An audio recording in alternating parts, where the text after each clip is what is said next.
Mr. Mueller was extremely clear that he was not going to exonerate the president on the question of obstruction of justice.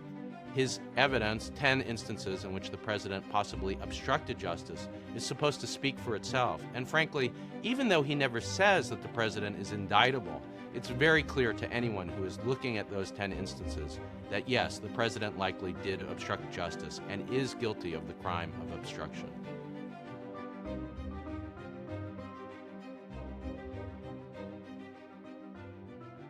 We now have Mr. Mueller's report. After many months of waiting, it offers us a way forward.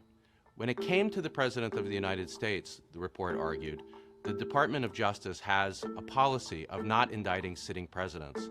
So even though in a normal circumstance, the report would have simply said whether there was sufficient evidence or not to charge the President of the United States with a crime, because of these Department of Justice memos, Mueller was not going to reach a conclusion on that specific issue. Instead, what he would do is pass the buck to Mr. Barr, the Attorney General, give him the evidence, give the American people the evidence, and let Mr. Barr decide whether or not to override the Department of Justice policy that says that a sitting president cannot be indicted.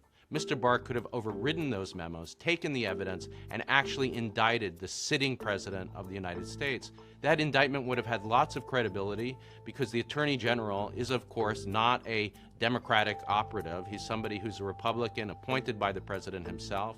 And if he would have just followed the evidence and asked for the indictment, that would have been a very credible and, I think, important way for the country to move forward. Second, the roadmap gives Congress instructions on how to pursue the question of impeachment. We have 10 instances in which the president, it looks like, committed obstruction of justice. He asked his Attorney General, Jeff Sessions, to reverse his decision to recuse himself in the Russia investigation. He fired James Comey to obstruct an FBI investigation. He also instructed his White House counsel, Don McGahn, to fire Mr. Mueller. All three of those are instances of the president possibly obstructing justice, and we've got 7 more.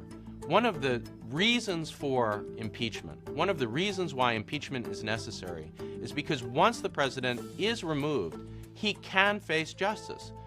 The problem here is that there's a statute of limitations on obstruction of justice, 5 years. If this president is reelected and not removed through impeachment and removal, he will never be held to account for his crimes.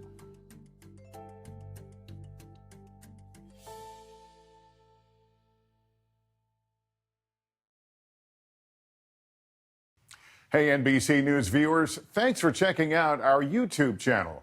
Subscribe by clicking on that button down here and click on any of the videos over here to watch the latest interviews, show highlights, and digital exclusives.